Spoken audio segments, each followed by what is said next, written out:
As you all read in the comments, there is a concern about crime.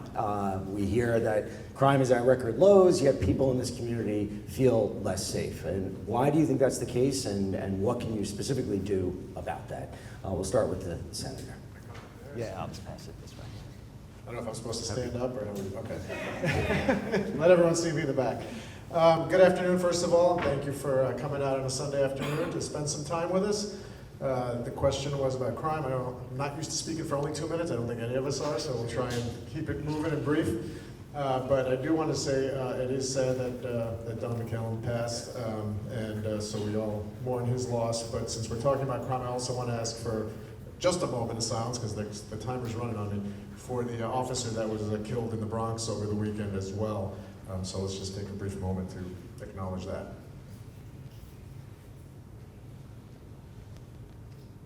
Thank you. So the issue was presented properly. Crime, by all the data we see, is actually not going up in this community, but any crime is too much crime, and there's been a couple of high-profile incidents.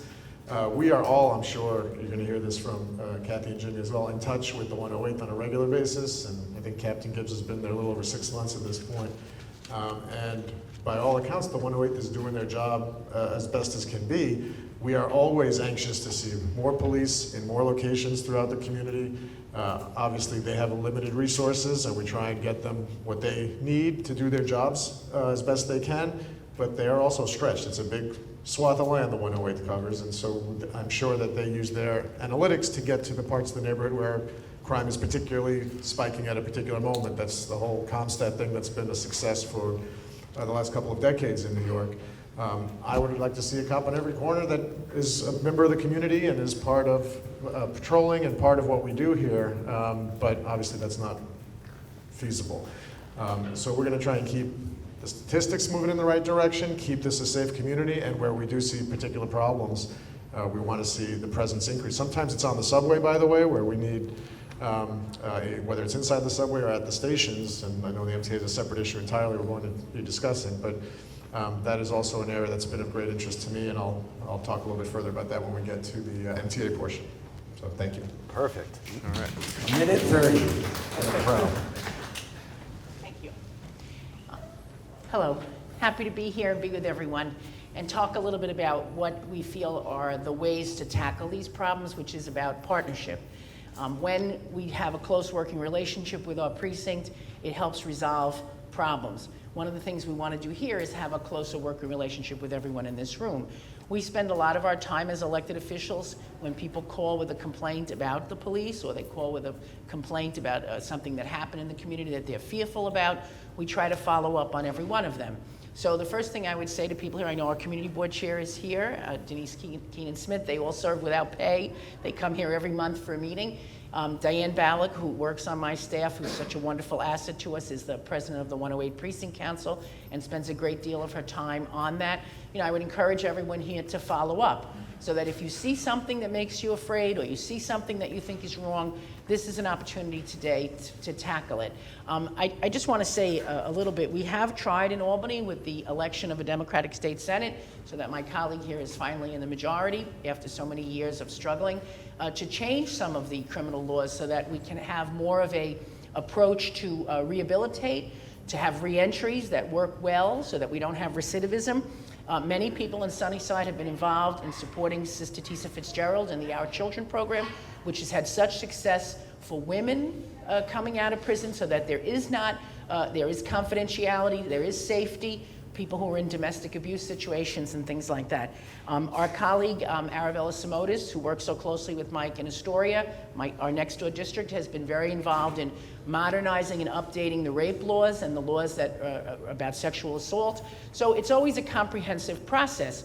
What can we do to make our community safer on the ground? And then what we do in Albany, how does that actually connect? We put more money into things like the BURN program. Many of you may remember we had a young police officer out in Jamaica many, many years ago, but there's some here that are my age, who was killed guarding a witness, and there was a very big program since then to try to enhance and reach at-risk youth. Our wonderful Sunnyside Community Services has those kinds of programs so that we don't have gang violence, we don't have youthful violence that spirals into something else. So I'm interested in hearing what everyone here has to say about safety. I read some of the comments, but it's always important to hear what you have to say. I just want to assure people we try to make it a multi-pronged approach. In other words, listen to everyone here. Take it into consideration. How can we fix it? Do we need something different in Albany? How does the state reinforce what the city is doing and the city budget? Try to come up with laws that respond to people's concerns so that we can have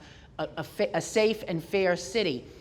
It's very scary when something happens to you. I understand that. Having just a year or two ago had a very unpleasant incident myself, someone following me, and just thinking about it, I get very upset about it. But I did file a police report. Many people would not have, because it was just like a verbal, stupid remarks about I don't want to get into it, but had a sexual, it was very unpleasant, all right? But the person just followed me for 2 blocks, and then I yelled out, and the postal person, the letter carrier, was coming down the block, so there was somebody else, and he kind of ran away.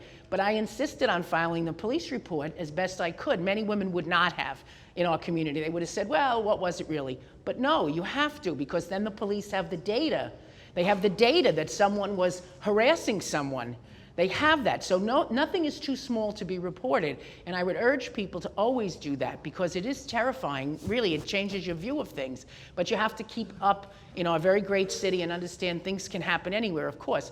But we have to work hand in glove with our police department. We have to support the community groups that work with the police department. We have to try to support each other as colleagues so that Albany is not distant from City Hall, and that we can work together and try to respond in a way that's helpful to everyone. And of course, we also have to support trying to divert people, especially our young people, from getting in with the wrong places and the wrong crowd, and then looking at crime. So we try to do it on many, many levels here. I'm proud of that. I'm proud of the money that we bring to groups like Sunnyside, and I would urge everyone here, we'll be here all day, come to us with your problems and we will follow up on them. Thank you.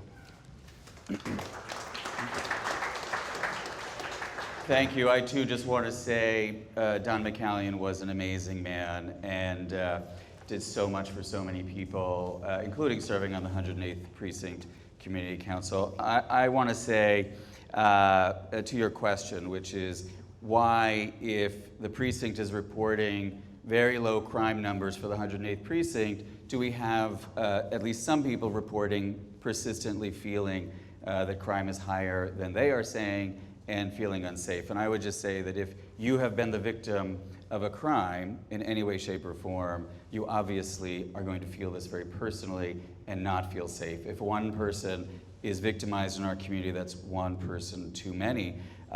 So I met with Captain Gibbs a couple of weeks ago. We all meet with him regularly and talk to him. He assured me that the staffing levels at the precinct are actually at the highest that they have been in many, many years. And so they have the full complement at the 108th Precinct. He also said, though, and I think this is something that many of us know, there is a shameful persistence of certain kinds of crimes that we're seeing in the 108th Precinct. Domestic violence, sexual assault. These are some of the crimes that Captain Gibbs spoke to me about that is of concern to Captain Gibbs and should be of concern to all of us, of course. So Sunnyside is a great neighborhood. Woodside is an equally great neighborhood. They are safe, they are successful. These are strong neighborhoods with good schools, good parks, good libraries, and so many wonderful people living and working here. If we have one violent crime, it's one violent too many, and obviously we have more to work to do, but I know at the council we have put a lot of resources into making sure that our communities are safe, while also pursuing restorative justice and making sure that we are looking at criminal justice issues in a progressive way, looking at reform and not simply looking to lock people up in cages.